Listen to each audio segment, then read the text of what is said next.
O, diba? Mukhang madam tayo ngayon for today. Hello mga langga, kamusta kayo? Update sa kalimutan ko ni Inday at alhamdulillah naging okay na ngayon. No, diba? Mukhang madam si Inday. Si madam na walang kapira-pera. Pasok na ako. Okay na yung kalimutan ko ni Inday. Bago ako pumasok sa tindahan, itutur ko muna kayo sa aking malaparaisong kapaligiran. At shout out dyan sa aking alaga, Bella Bells. Kung saan man ako ay doon din yan siya, sama-sama sa akin. Kaya tara mga langga, samahan nyo ako at itutur ko muna kayo sa aking malaparaisong kapaligiran. Nakikita nyo ba yan? Yung mga mangga, puno ng mangga na wala pa ring bunga. Yung mga puno ng mga dates na may mga bulaklak na rin. Dahil syempre Ramadan ngayon, magkakaroon na rin sila ng maraming bunga. Inshallah. Yan, lahat na yan. Nakikita nyo ba yan? Yung mga puno ng saging na hitik sa bunga. At mayroon pa rin mga pomegranate dito na ang dami-daming bunga na din. Lahat ng yan mga langga, libre nyong makikita sa akin dito dahil lahat ng to ay hindi akin. So yan, may mga uwak pa sa puno ng dates at napaka-amazing yung puno na to dahil tuwing Ramadan lang namumulaklak at magkakaroon ng bunga yung iba. Usually karamihan sa mga dates na to, ang puno na to ay tuwing Ramadan lang talaga namumunga. O tingnan nyo, ang dami na niyang bulaklak dahil soon mamumunga na siya. For sure, lahat kayo, namimiss nyo rin ang umuwi sa mga probinsya nyo dahil karamihan sa inyo, katulad ko rin, matagal na hindi nakaka-uwi sa probinsya. So soon, makaka-uwi din ako inshallah. At talagang napaka-amazing yung kapaligiran ko dahil walang kapolusyon, dahil puno ng pananim. O, ayan na naman yung alaga ko, sama-sama kung saan ako. So, tara na mga langga, papasok na ako sa tindahan dahil baka malate na ako. Ang dami ko ng daldal sa inyo. At baka mayroon namang red carpet doon. Kaya, samahan nyo ako. Tara, lalayas na ako pupunta ng tindahan. Dahil medyo okay na rin yung kalimutan ko ni Inday for today. Kaya tara, pasok na ako. Balik na tayo sa trabaho. O, diba? Akala nyo sinong madam, ano?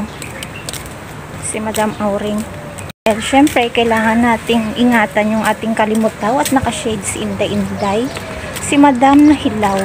Mga langga, andito ako dumaan sa likod kasi mas malapit dito. Kaya, ang outfit for today ni Inday nakaabaya. Dahil syempre Ramadan ngayon, tuwing Ramadan ko lang ito sinusuot. Kasi pag sa ibang araw, mahirap din gagawa si Inday ng bouquet, gagawa si Inday ng bulaklak, tapos sa sayad-sayad kasi mahaba itong laylayan nito.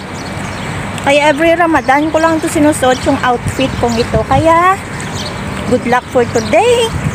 Babalik na tayo ng trabaho. Alhamdulillah, gugulatin natin yung ating partner doon na si Shamas. Ito ako dadaan sa likod dahil medyo malamig-lamig dito.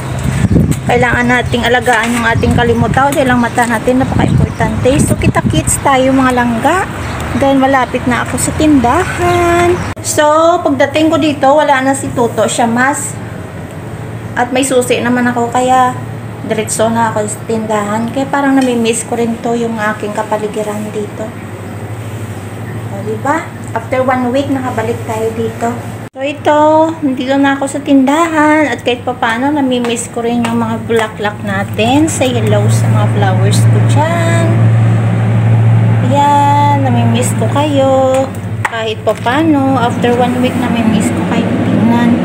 Kaya mga Inday, ito yung mga bulaklak ni Inday for today. Sa mga flowers, flower dyan. Hello! So, nandito na tayo. Pumasok si Inday ulit. Alhamdulillah. At saka, mayroon ako ditong pasalubong. Pero mamaya ko na ito siya kainin kasi siyempre nagpa-fasting tayo for today.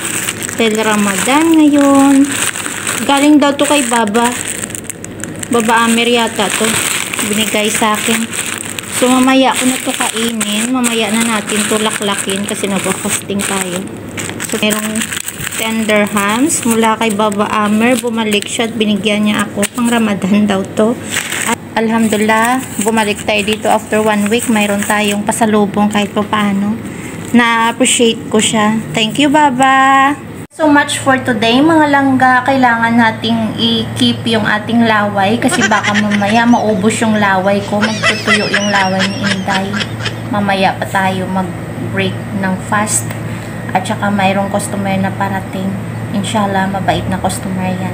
Kaya thank you so much sa pag-support kay Inday Badiday, ha? Kay Inday Ilongga, thank you so much. Kung nagustuhan mo yung video na to for today, yung vlog ko for today, paki-likes naman dyan, paki-subscribe, at pakipindot naman ng notification bell dyan para updated kayo palagi sa walwal ni Inday ulit. See you next time! Bye-bye!